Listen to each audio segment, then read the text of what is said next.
दोस्तों, अपने इस भारत देश का संविधान डॉक्टर साहब अम्बेडकर ने लिखा, ये सभी लोग जानते हैं। लेकिन कुछ लोग भारत में ऐसे हैं जो इस संविधान के निर्माता को बी.एन. राव मान लिए हैं। बी.एन. राव है कौन? आपको पता है? बी.एन. राव एक वहाँ पर चाय पिलाने वाला व्यक्ति हुआ करता था। हमारे जो पास जो कुछ तस्वीरें हैं, मैं आपको दिखाना चाहूँगा कि बी.एन. राव जो है वो चाय देता था लोगों को, जो कमेटी के हुआ करते थे उनको चाय देता था। लेकिन आजकल के लोग कुछ ऐसे हैं जो संविधान निर्माता बी.एन. राव को मान रहे हैं, लेकिन उनको ये पता नहीं है कि संविधान निर्माता डॉक्टर साहब अम्बेडकर जी हैं। राष्ट्रपति महोदय सर, मैं इस सदन में उपस्थित उन लोगों में से एक हूं जो जानते हैं कि इस संविधान का मसौदा तैयार करने में डॉक्टर अंबेडकर ने कितनी मेहनत और लगन खर्च की है। नमस्कार दोस्तों, आशीष इंडियन चैनल में आप सबका स्वागत है। दोस्तों, बहुत सारी अपने इस देश में घटनाएं ऐसे चर्चित रहती हैं सोशल मीडिया पर। जैसे मान लो कोई एक हवा से चल रही हो, लेकिन इस हवा के चलते हमें भी कुछ ऐसा महसूस हुआ कि चलो अपने दोस्तों को कुछ बता ही देता हूँ कि असली बात है क्या। दोस्तों, सोशल मीडिया में हमने बहुत सारी छानबीन की, वहाँ से कुछ वीडियो भी देखिए। जैसे कि कुछ लोग कहते हैं कि जो अपने इस भारत देश का संविधान निर्माता है वो बी.एन. राव है।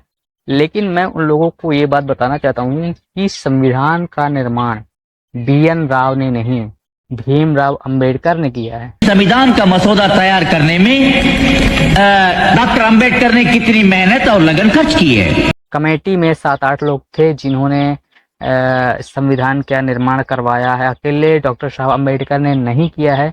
उनके लिए भी हम थोड़ी सी जानकारी लेकर आए हैं। अब मैं आप लोगों को कुछ ऐसी क्लिप दिखाने वाला हूं जिसे सुनकर और देखकर आप लोग ये तसल्ली कर ही लेंगे कि इस देश का जो संविधान है किसने बनाया है और किसने उसका निर्माण किया है। चलिए आपको दिखाते हैं छोटी सी क्लिप, ये देखिए।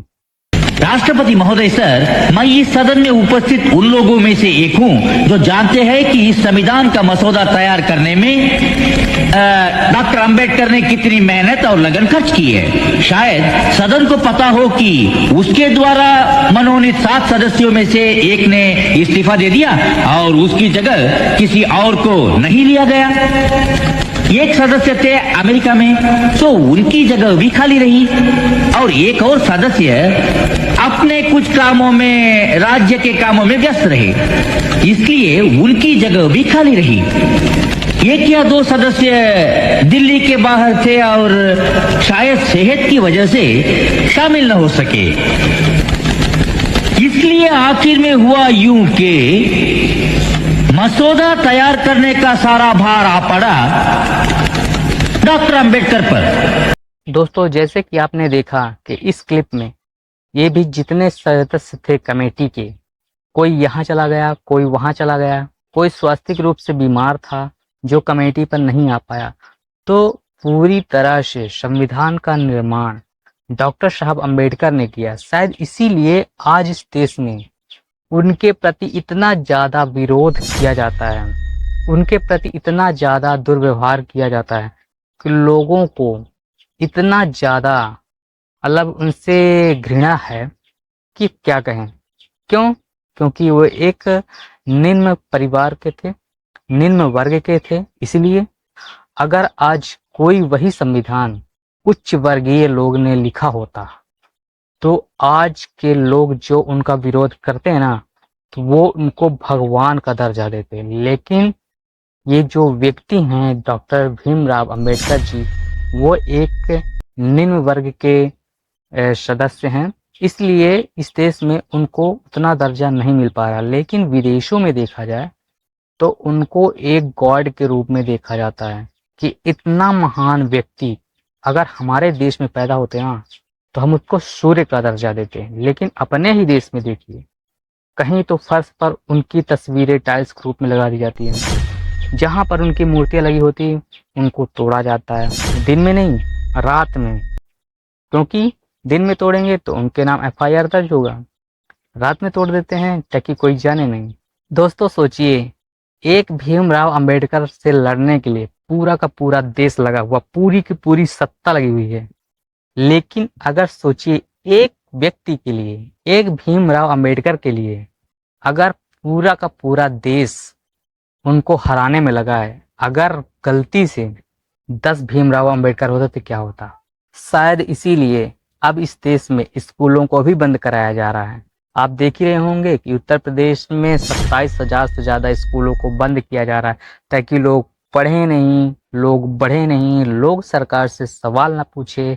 आज देखिए छोटे छोटे बच्चे जो कि 8-10 साल से हैं, 10 साल से लेकर इधर 15 साल तक हैं, जो कि प्राइमरी स्कूल में पढ़ते हैं, मिडिल स्कूल में पढ़ते हैं, वो आज अपने स्कूल को बचाने के लिए एकदम रैली निकाले हुए हैं। बहुत दिक्कत होता है। बहुत दिक्कत होता है। क्या कहना चाहोगी सरकार से? बिल्डिंग बना दे, तकलीफ होता है बहुत। पढ़ने में बारिश होता तो इधर उधर भागना पड़ता है। धूप भी लगता है तो भागना पड़ता है इधर उधर। बहुत तकलीफ होता है नहीं? हाँ। तो बारिश होती है तो क्या करती हो? घर चली जाती हो? कि छूट हाँ। जाती हो घर? घर चले जाते हैं। फिर छूटता है तो आती हो? हाँ। और सरकार है कि मौन धारण की हुई है।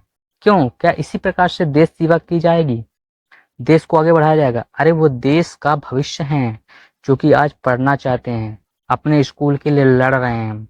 उनमें से कोई डॉक्टर हो सकता है, कोई इंजीनियर हो सकता है, हर प्रकार से स्टूडेंट वहां से निकलेंगे। लेकिन नहीं, इसकी परवाह किसको है? हमारी सरकार तो मर्जन नाम दे दिया है स्कूल का, कि जिस स्कूल में 50 से कम बच्चे रहेंगे उस स्कूल को बंद किया जाए। क्यों? क्या अगर 50 से बच्चे कम हैं तो उस स्कूल को बंद कर देना चाहिए? दोस्तों, ये रणनीति शिक्षा को खत्म करने की भी हो सकती है, क्योंकि अगर आप अनपढ़ रहेंगे तो आप, बेहतर है कि आप गुलामी की कगार पर रहेंगे। अगर आप पढ़े लिखे रहेंगे तो आप सवाल पूछेंगे, और सरकार क्या चाहती है? आप सवाल मत पूछो, जो हम कहते हैं आप कर दे जाइए। दोस्तों, वीडियो अच्छा लगा हो तो एक लाइक करके जाइएगा, और हाँ, अगर आप हमारे चैनल पे नए होंगे तो सब्सक्राइब कर लीजिएगा।